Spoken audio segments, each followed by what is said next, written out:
Welcome to the Arts Lunch at United Theological Seminary of the Twin Cities. I am Jennifer Freeman. I am the Associate Professor and Program Director of Theology and Arts at United, and I'm really excited to have Jeff Miller with us today, who's getting an MDiv in Interreligious Chaplaincy and an MA in Theology and the Arts. Why do less when you can do more? Exactly. That's what I always say. And is a local performer extraordinaire and is going to speak to us today. I really loved your title, Theater, Seminary, and Seeds for a Creative Future. So without further ado, I'll hand it over to Jeff. Sweet. Thank you, Dr. Freeman. Hello, everybody. I'm going to share my screen.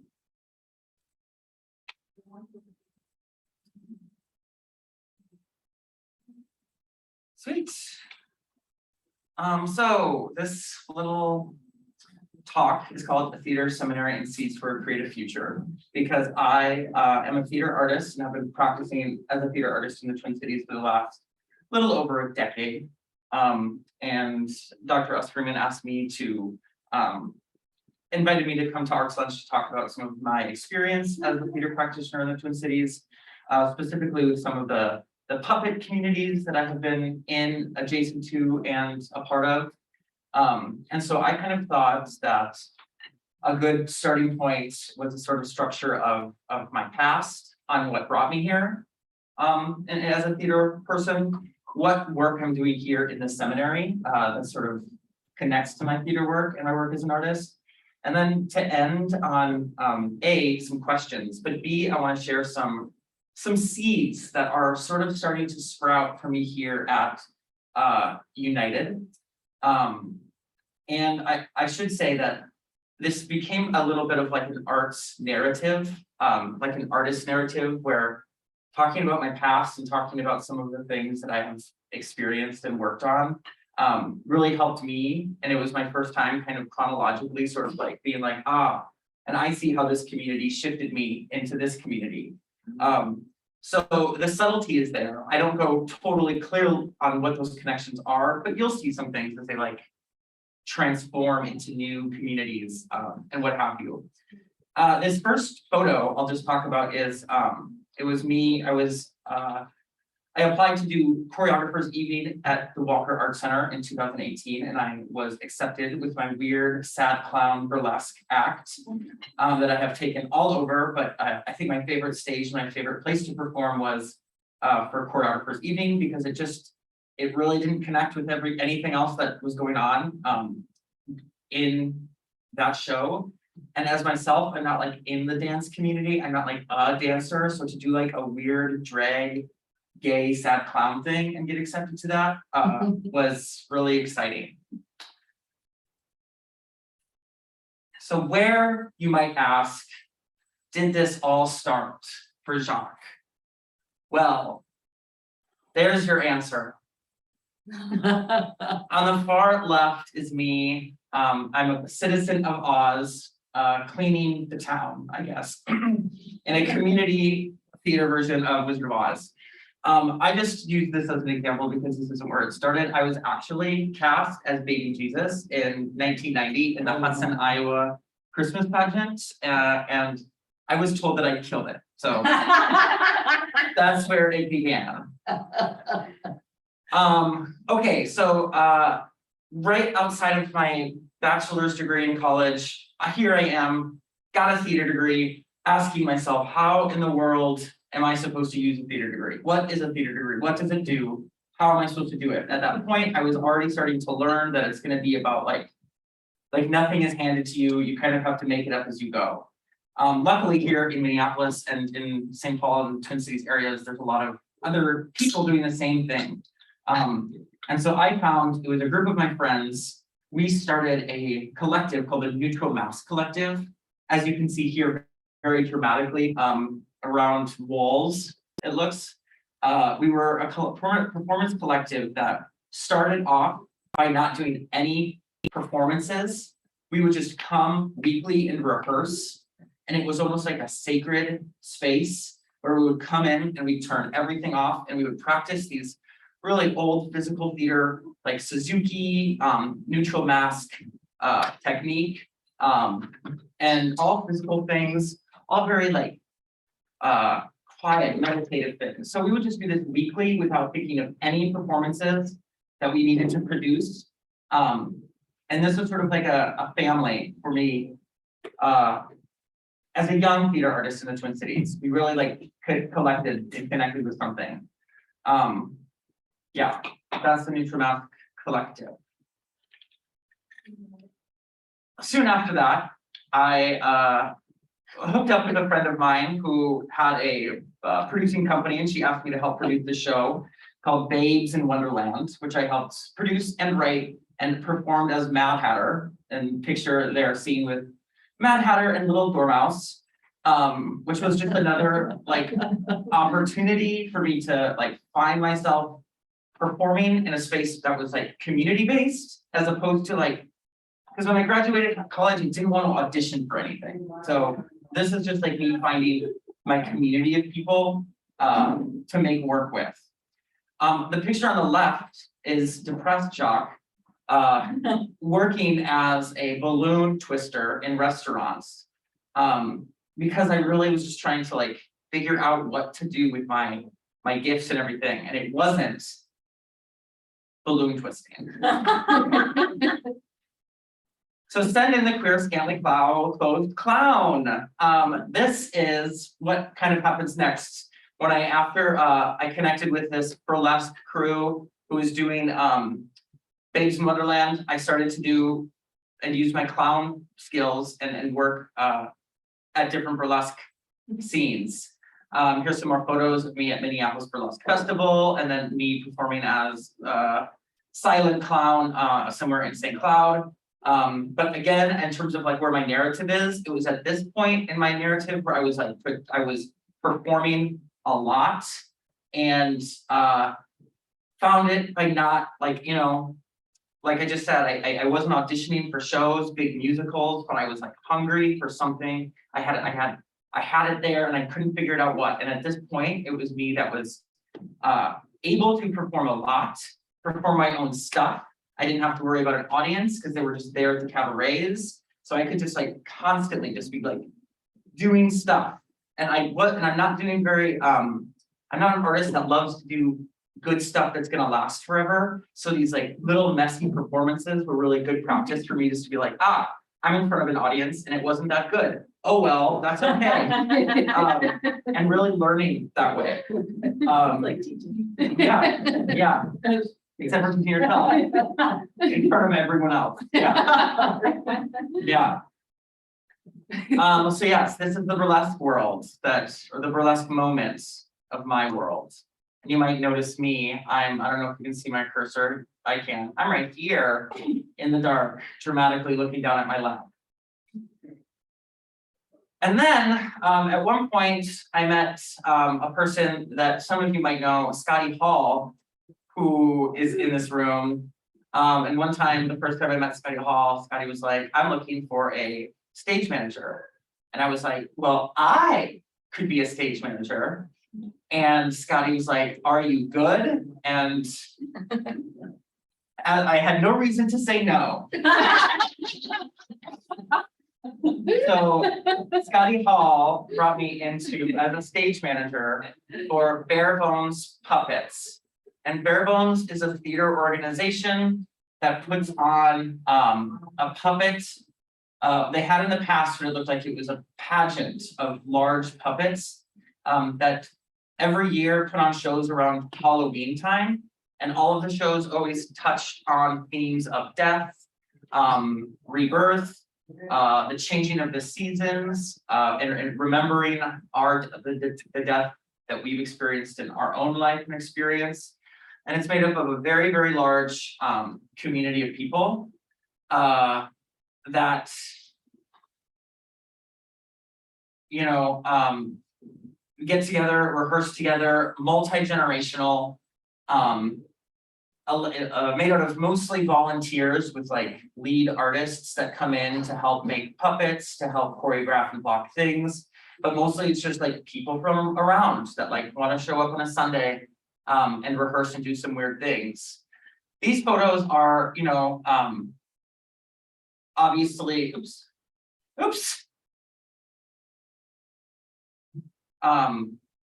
Obviously this like long cord thing, that's probably gonna be like some sort of snake, I'm guessing, if I remember correctly. But you know, we'd come and rehearse, we don't have the puppets all made, so it would just be people kind of like improvising materials to say like, oh, we can pretend that this is what the puppet's gonna look like, or like this is definitely gonna be the length of the puppet. Let's like add this when it's not being built. And yeah, it was here that I discovered like what the important community was for Bare Bones. This bottom corner here, I am stage managing and using sign language to talk to some of our community members that were there. Here in the middle, I'm looking just absolutely stunning with puppets. And then this is me just with I think a puppet on my head. And yeah, that speaks for itself, I think. Furthest to the left here is a puppet that wasn't built by me, of course, but was built for a show that I directed. The show was called Croak. And this was a like 12-foot, maybe 16-foot. I'm really bad at math, but it was tall. I do theater. I don't need to do math. It was a tall skeleton that hung up. It was like a marionette that hung up and was strung up on a tree. And so there was people who were like pulling strings at the bottom of the tree to make it like walk and move. And at some point, that skeleton sat on a turtle, which was exciting point of the plot. And then you know, this top one is just I don't know, I think it looks cool and dramatic. But this fire one is that same show where me and my collaborating director that was hired with me that year, Arwen, who is a choreographer in the Twin Cities. We directed the show together, and we really wanted to like be in the show somehow, but like not be in it in an unfair way, like because we still have to like watch the show and direct the show. So we decided to be little fairies with our wings on fire. And so that gave us like a little impromptu moment to come in, but it speaks to Bare Bones has always had a huge fire, like because it's at night, it's dark, and there's always like a huge fire pageant that sort of like gets incorporated into this world of puppets. And this is just like an example of the sort of size of the puppets, of the fire puppets that I have had the experience of seeing. So yes, this has been Bare Bones, a very important community that has inspired me and taught me a lot about my own needs as an artist and my own like visions of what I think my future could be as an artist.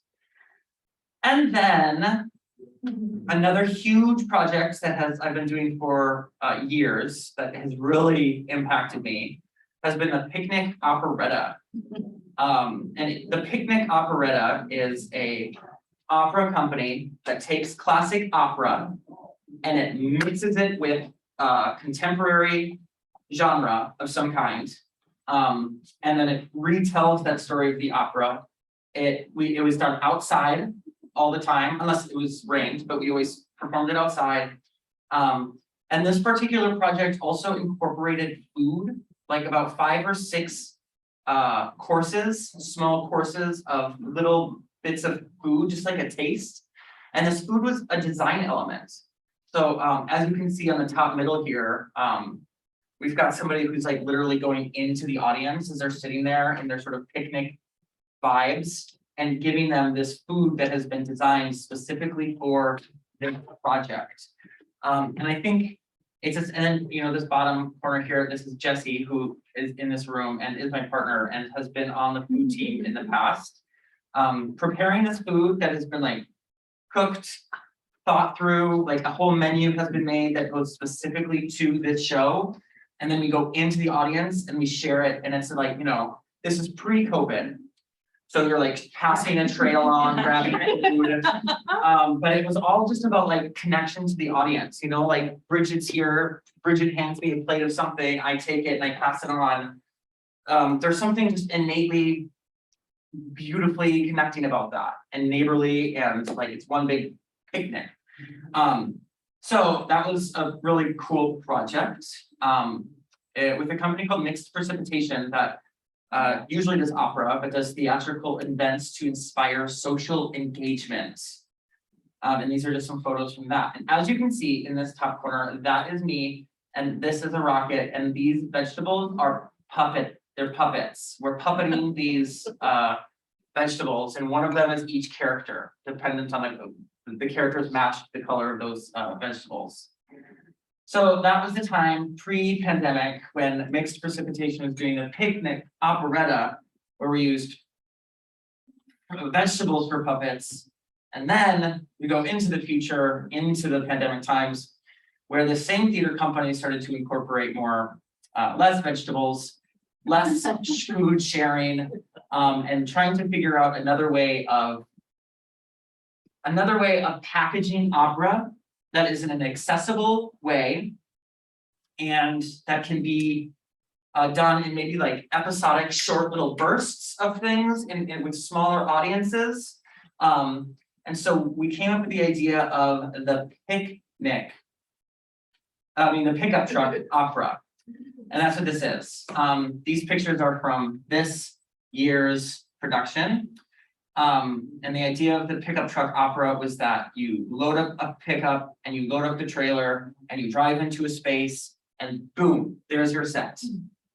You set some things up. It's just kind of the idea of easy unload, easy load in, that we can be really adaptable and we can really be accessible in terms of the spaces that we perform in.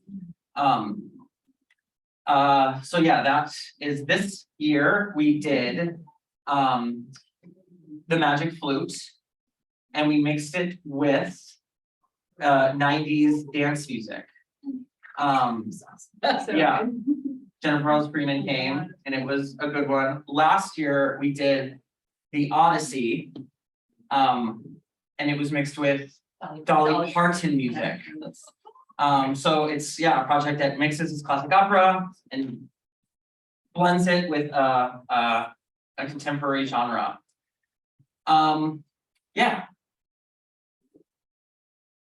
Another just like cool, fun project that I got to do this summer was with In the Heart of the Beast Puppet and Mask Theater. This was a collaboration with Minnesota Orchestra at Orchestra Hall. There's a piece called the Moldau, which is a river that actually has a different name. I think Moldau is like a colonizing name, or like the oppressor's name, and they call it something else, but I can't remember what it is. But that is important, but I'm just not gonna stew on that.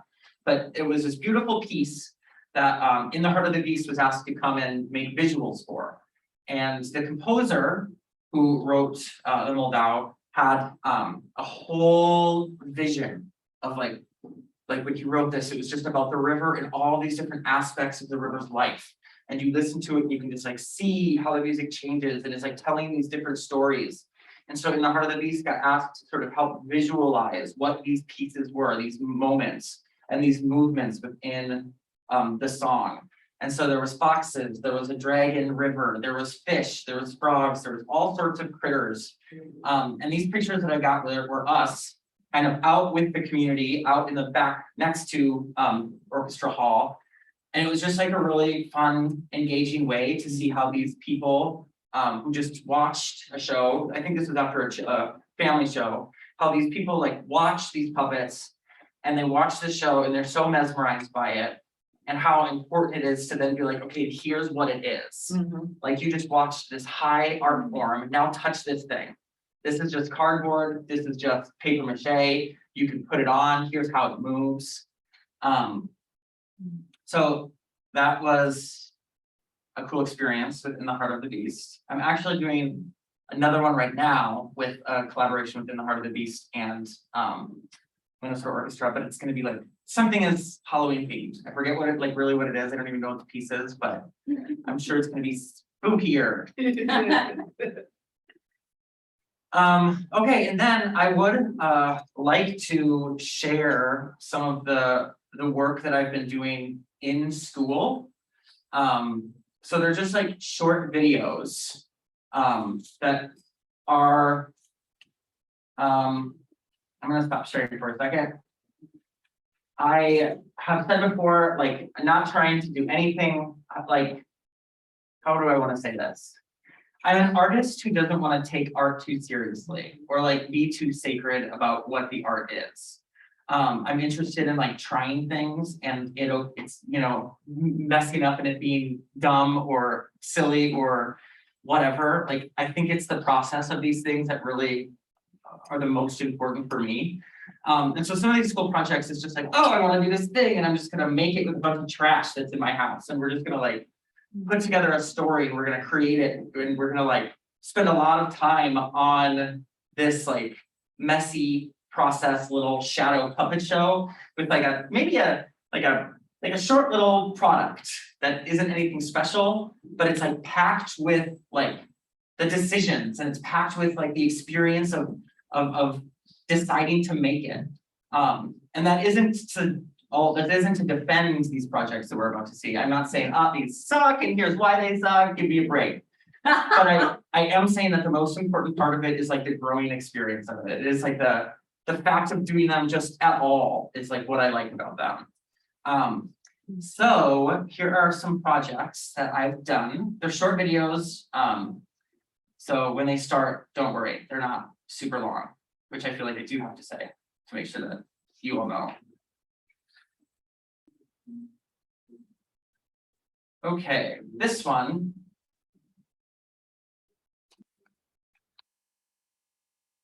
is called The God of Saul. I did it last spring for Hebrew Bible class. And it was, we were taking like a fairy tale or a story or a myth that we knew, and then we were putting it together with a story from the Hebrew Bible. And I bet you'll be able to decide which two stories I picked.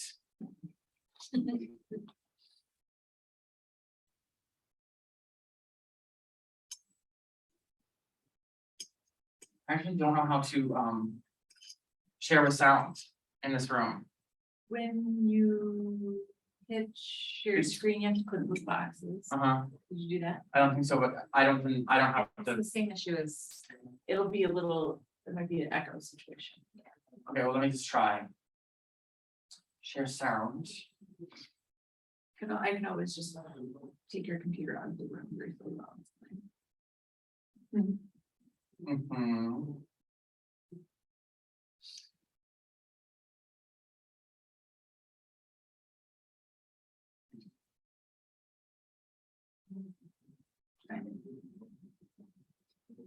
Yes, but I had to do something else first because I was getting lost. Okay, sharing sound. Share.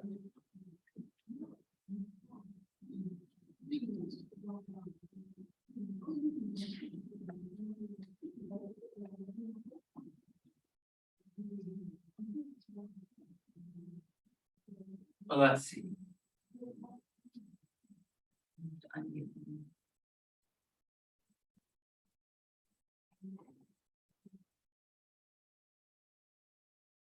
I may just have to go out of the room. I'm gonna quickly do that. Okay. I think, right? Well, and is your computer unmuted? My computer is. The sound is turned off. Should be on.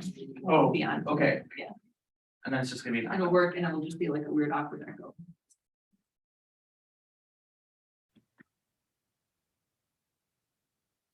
On this episode of Biblical Interpretation, we present to you God of Saul. It kind of works. Yeah. This is a story about a young boy named Jack. Jack was the son of an old woman named Jessie, who had only Jack as a son. In those days of their King Saul, Jessie was already old in age. Now, don't go getting into any danger, my boy. You are so young and small. but soon you will be a great shepherd. Yes, Ma, said Jack. But one day, the neighboring kingdom of the Philistines planted a seed into the land of Saul, and that tiny seed grew into something much bigger. For 40 days, a beanstalk grew from the earth into the heavens, and she took her place in the mornings and the evenings. The people of the land said, "Have you seen this beanstalk which has sprung up? Surely it has come to defy the people of Saul. The king should greatly enrich the man who climbs it, and will give him the golden goose from heaven." David saw the beanstalk and said, "What shall be done for the man who climbs this beanstalk and takes with him the name of the God of Saul? Surely then I shall get the golden goose from heaven." So Jack began to climb the beanstalk. Up, up, up he went, closer and closer to heaven.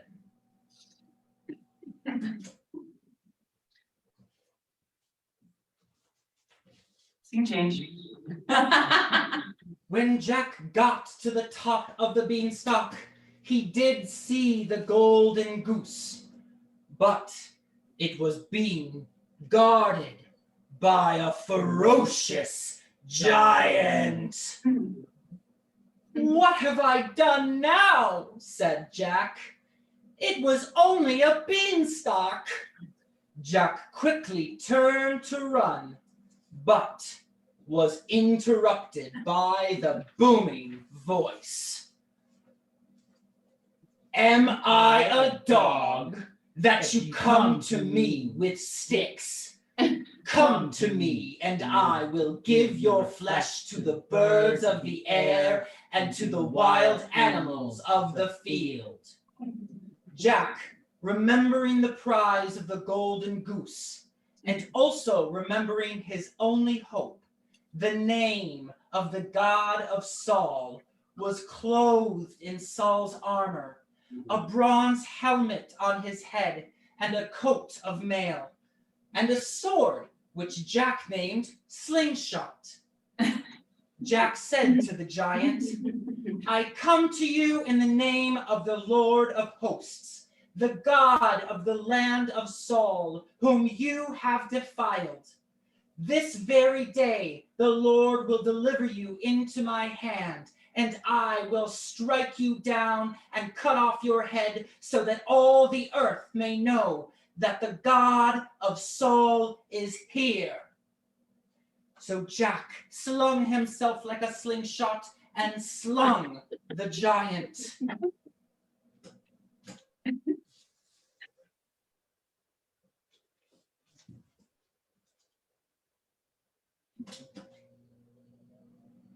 Oh, surely the God of Saul is alive here. Oh.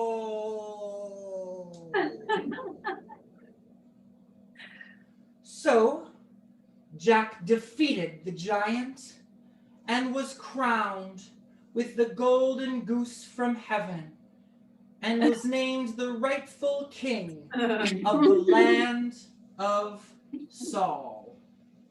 The end.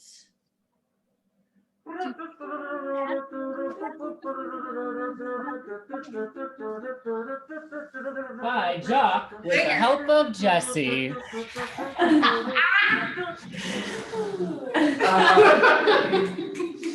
Yes, and as President Molly Marshall asked, I did pass that course.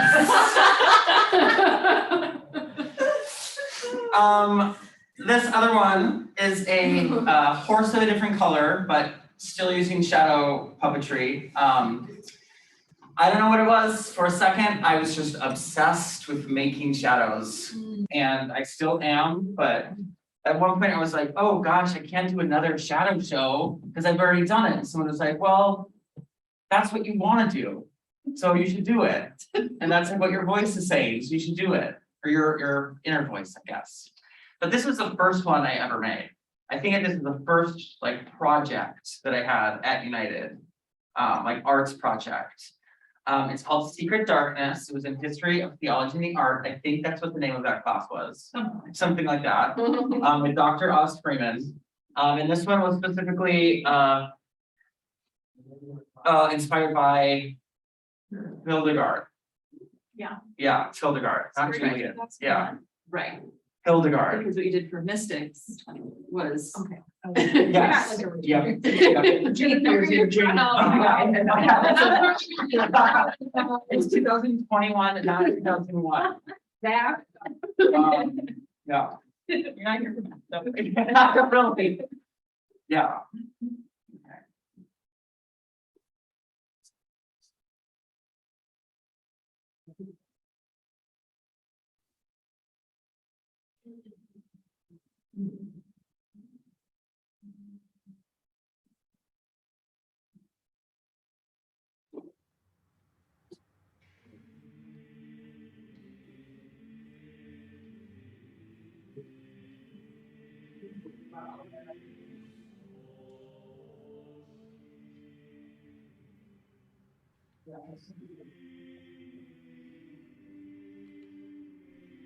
The earth is at the same time mother.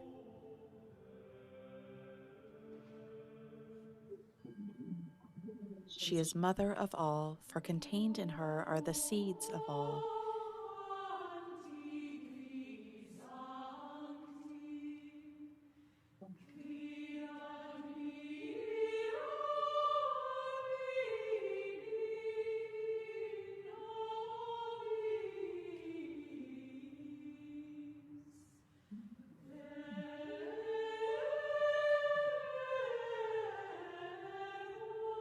The earth of humankind contains all moistness, all verdancy, all germinating power.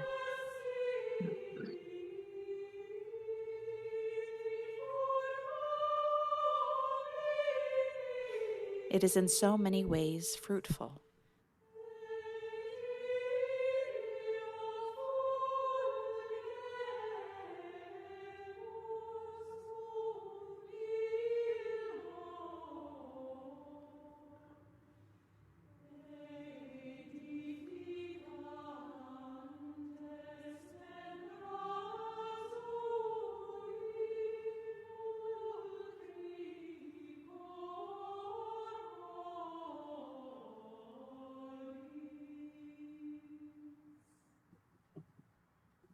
All creation comes from it, yet it forms not only the basic raw material for humankind, but also the substance of the incarnation of God's Son.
I might, for the sake of time, skip ahead of this one.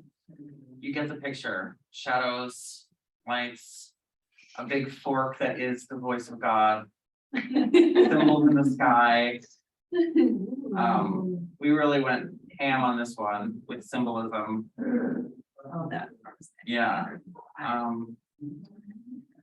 I have it elsewhere if anyone's ever interested in watching the whole of that.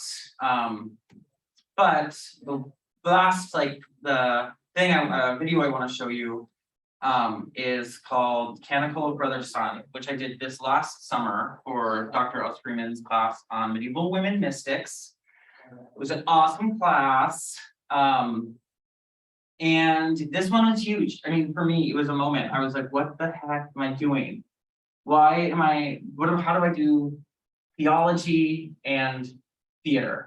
And I was doing a bunch of research on theater and the practice and this prayer in general and mystic, just, you know, doing a bunch of stuff, trying to find answers for maybe like a question that maybe it was like the kind of thing where it was like asking the wrong question. I was looking for the wrong answers to the whatever, something like that, but it wasn't connecting. And then at some point I just like realized that like some of the things that have felt like needing to be forcefully integrated in my time at seminary could actually be integrated quite simpler. It would be easier to more simply. Yeah. But it's a nicer connection than I think. And so I did this piece and I used puppets for my community. I used human bodies for my community to direct this cool little puppet show. You'll see maybe some of the similar puppets that you've seen earlier. And also funny, this is the song, the Moldau, that I was talking about earlier. When I did that one piece, I loved it. And so I wanted to use it again, I guess. So this is Canticle of Brother Sun. Oops. My breath, movement, song, and praise are directed to it and also come from it. To life and growth and ever-evolving truths about everything's existence. We honor you from earth as our nameless God, who paints our world with color and sings us into coexistence with everything around us. We pray with every atom, every muscle, every thought, that we may exist in good relationship with each aspect of creation, especially our brother sun, who is the day and who gives our earth light. And he is beautiful and radiant with glowing splendor and demonstrates the wonder and power of the universal force from which all things emerge.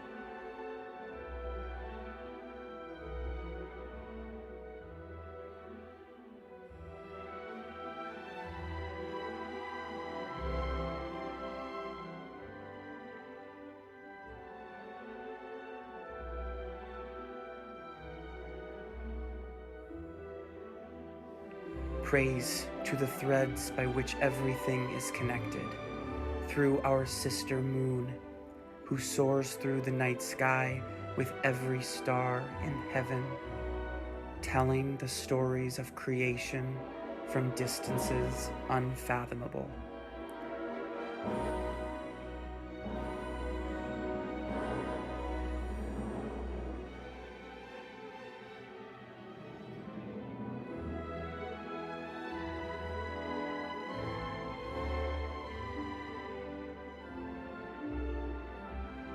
We praise our nameless God when we feel brother wind blow on our skin, prayers delivered through dances in the sky by invisible spirits on cloudy pastures.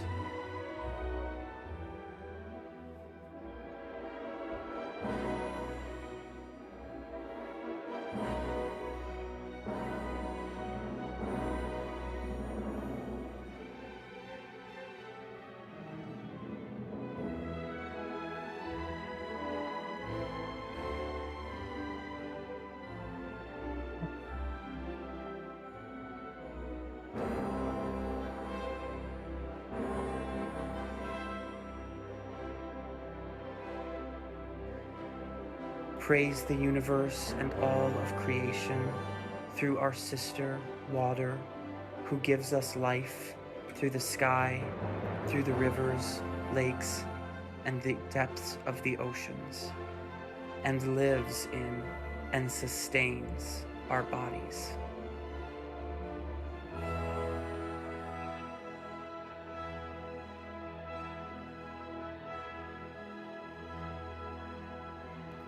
Praise every mystery of living through the dance of our brother fire, by whom the earth is gifted warmth, by his beautiful, playful, robust, and strong light. Praise to you, holy multiplicity, through our Mother Earth, the orb who offers us home and life, who sustains us and governs us, and who offers us the colors of nutrients and beauty through every interconnected living thing.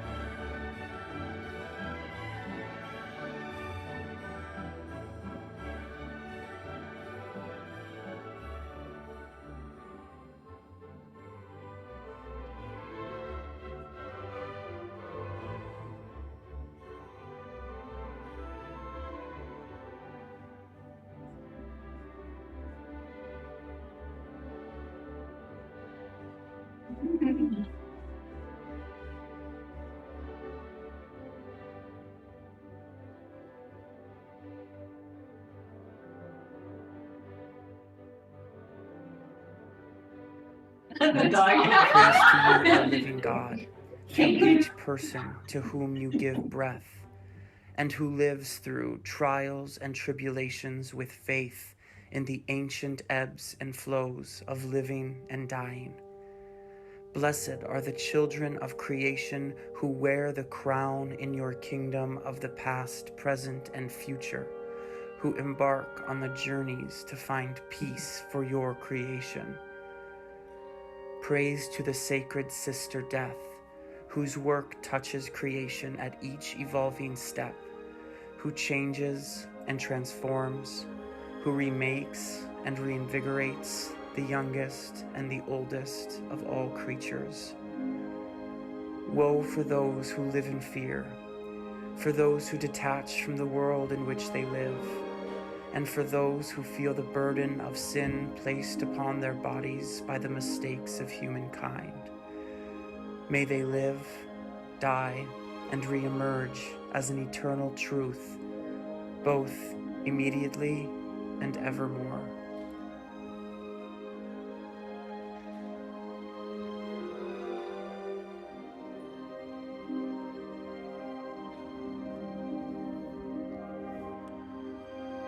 Every praise for the wonders of the universe, the unknown and the known creatures who co-create the cosmos.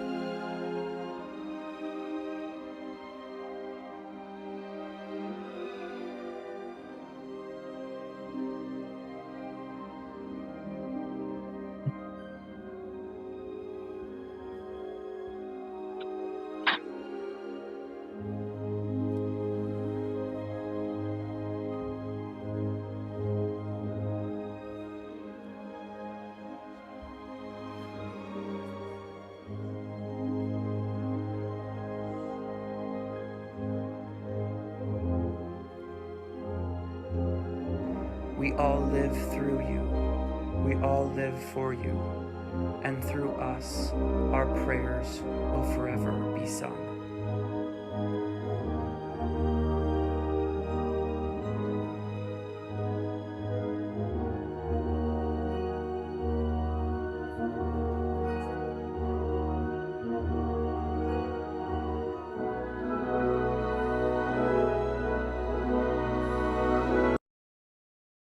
That is Canticle of the Brother Sun. Thank you. I was looking at that prayer that was done by St. Francis, and I was like, oh, I just don't really believe in this theology. It's a little too, dated. So I just rewrote, yeah, dated to the Middle Ages. So I decided I just wanted to rewrite it to fit sort of my own pantheist views, and yeah, and it was cool to like to direct human bodies into kind of like doing this with me. So and then so I know that we're almost at time, but I did want to just share one more thing, if you don't mind. What does that mean? So another project that I did this year, was a project I did for Black and Womanist Theology course, where Dr. Green asked us for a final to come up with an 8-hour workshop or class that somehow helped teach to people who are unfamiliar with the material, teach them sort of practical ways of using what the material is. And I come up with a storytelling workshop called Stories for the Future, a workshop for embodying change and envisioning the future using making a way out of no way. So I'm just going to read this overview. This workshop is for high school students who like to make art, tell stories, and create new worlds. Painters, dancers, singers, songwriters, theater artists, instrumentalists, gamers, and anyone imaginative is welcome to participate in this all-day workshop to challenge our understanding of stories and to ask ourselves, does this story lead to more harm or empowerment for people who are not me? We will be guided by the work of womanist scholar Monica Coleman and her book, Making a Way Out of No Way, which offers readers new perspectives on salvation, on community, and on our role as people in society to envision and co-create the future. The idea for this project is basically just to use theater to like get students to understand how co-creating and envisioning futures can work. I've, have everything here. If anyone is interested in looking at this, I'm happy to have you read through it. If anybody is in communities where they're like, oh my gosh, this would be perfect, you should let me know, because I would love to get this class on its feet. And this is sort of like where my the seeds that are sprouting in seminary kind of come, is that like, oh, these projects that we do for our seminary professors don't have to just be like little projects that we do for our seminary professors, but they can be invitations into sort of styles of work that we can be doing outside of the seminary. So for me, it could be doing community theater and directing stories around spirituality and using puppets in our bodies to like tell these fun stories. For me, it also could be teaching courses to young people on what powers storytelling has and what capacity storytelling teaches us how to tell the stories that are going to feed us into the future. So those are things that have sort of like been on my mind quite recently. But like my biggest thing that I've learned as being a student of this program is the importance of integration, and how if I'm trying to force something together, I might be looking at it wrong. Because when things work, and they do often work, there's like a organic integration that you feel. Something along the lines like, oh, of course this goes together. Of course theology and theater go together. Of course my past and my history as an educator and as an artist connects to my work here at the seminary. I might not have seen that before, or it might not be super clear to anyone else, but it like lives in my body as the history of who I am as an artist. And I'm finding there's no need to disconnect where I come from to where I'm trying to go. That being said, thank you all. Beautifully put.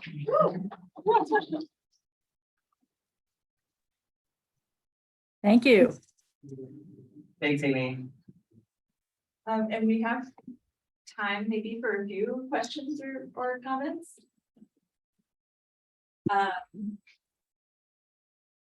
Yeah.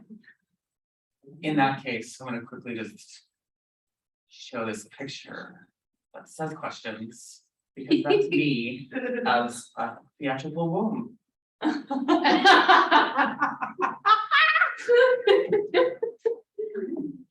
Yeah. Are there any questions or comments anybody wants to make?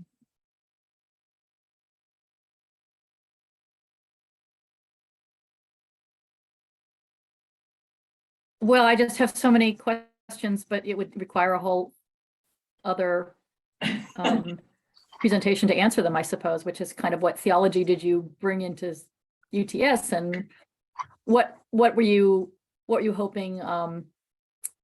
I know it keeps changing, but what did you think a degree in theology would add to your life as an artist? That's a great question. First of all, I came to seminary because I wanted to start finding work to help other people in like service, give some service to people. And I did that because I really liked my therapist. And I wanted to do something like that, but I didn't want to go to social work school. And my friend, who some of you may know, Scotty Hall, was already coming to seminary, so I just jumped on the bandwagon. So I came in unsure of what I was doing. I grew up in the ELCA church, but I hadn't done that for a while, since kind of leaving home and heading for college, and incorporated just other things into my spiritual life. Myths, pagan rituals, just on my own. So when I came in here, I already kind of had a unclaimed smorgasbord feeling, kind of like, I don't really know, misty, foggy, unseen, what it is kind of theology. And what I thought theology and the arts, a degree would do, it would give me as an artist. I can't say that I did know what it would give me as an artist. I'm not sure if I even had an answer to that, which is possibly why I'm kind of at the beginning trying to be like, what am I doing? What am I doing here? What's going on?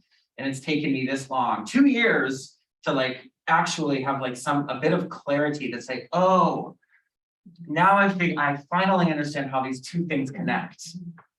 Yeah. Does that make sense?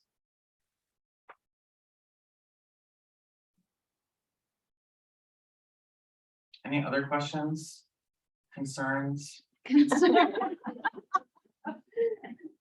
I'm just so I'm just in love with this idea of messy little performances. That phrase, as you were describing your burlesque work, but also just like that, your approach to performance makes it feel like it's not performance.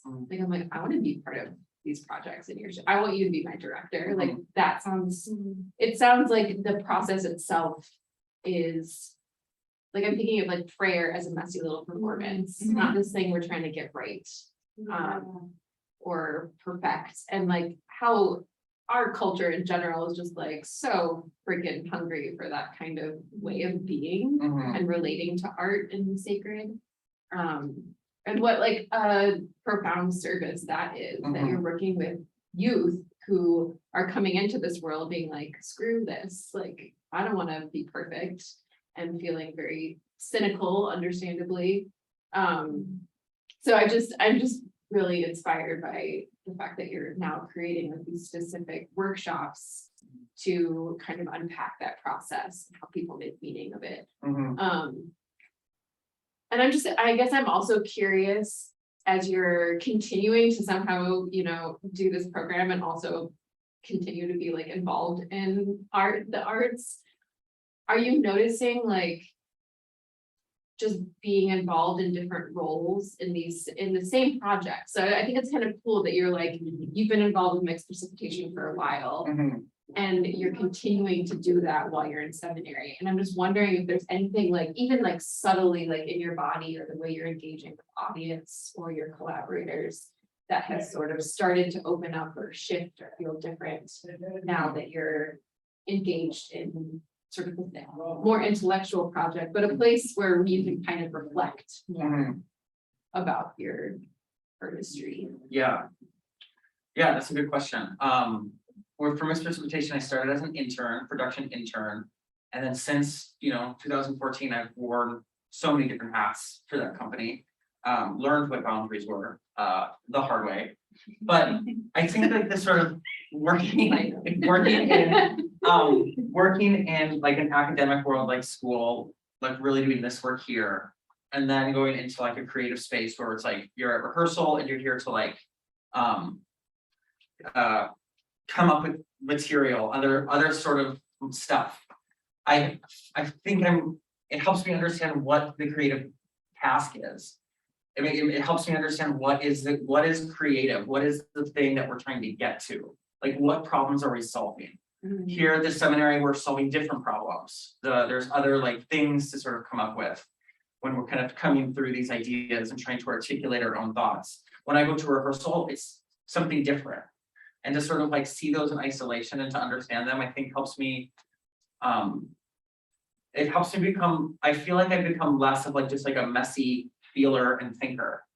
I still am, you know, but I think it's like a more, I just like kind of know what these different spaces are a little bit differently.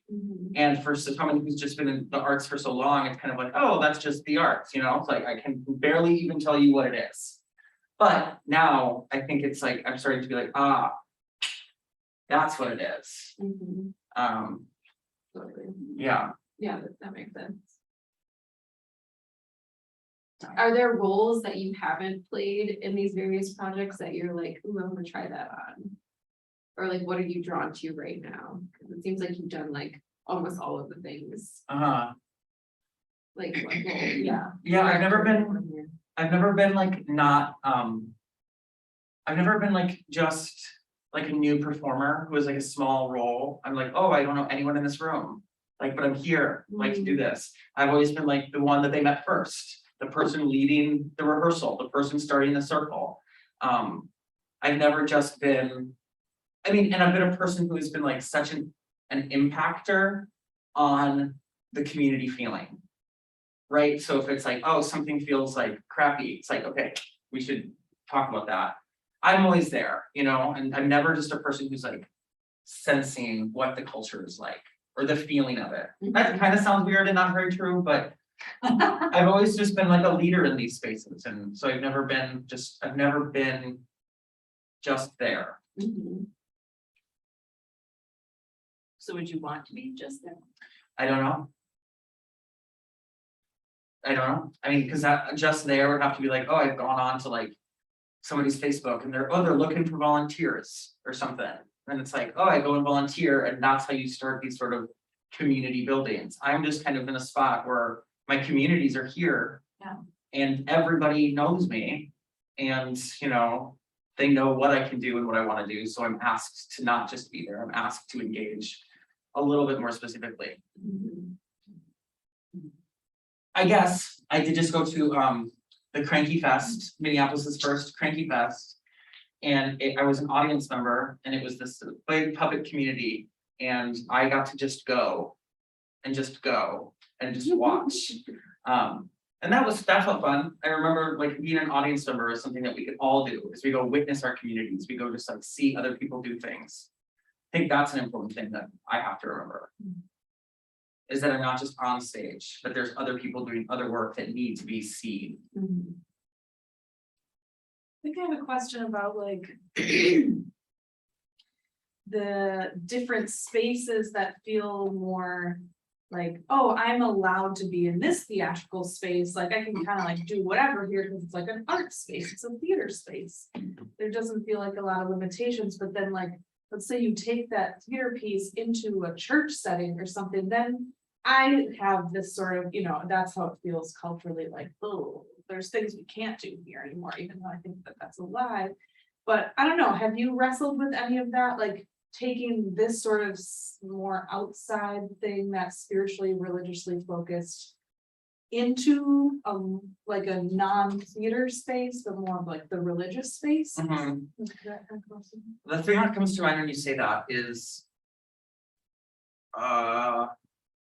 it's that like force question, right? Like maybe this piece doesn't need to go into that space. Yeah. Like maybe these people who hold that space in their power, you know, these walls are holy. Maybe that just doesn't have to happen. Maybe it does, but if there's ever an issue, then maybe it just doesn't belong there. Maybe it goes outside of it, you know? This year, the pickup truck offer performed outside of a church while they did like free meals for people outside. That felt good, and we were outside and unaffiliated with this church. Sure. But something that I do dream about is that the church itself, any space, already has what it needs to do its own organic, integrated piece of theater, right? So what stories, instead of like having an outside story come into an inside space, why not just start at the inside space and see what stories are there? Does that make sense? Yeah.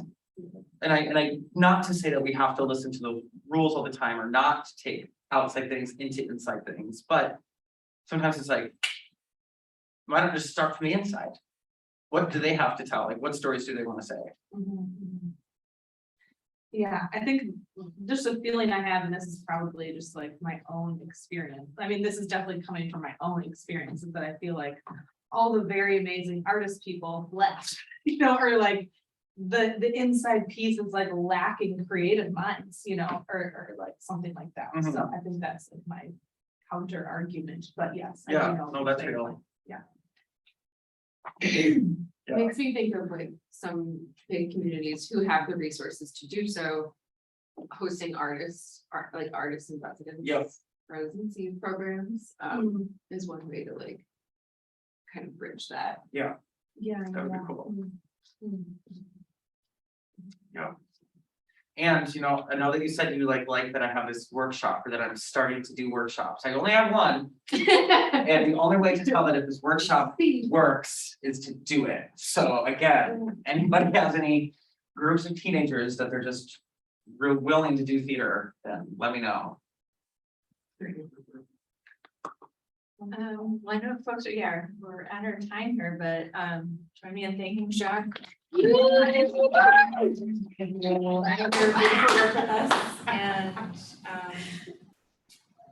a great commercial for the program, actually.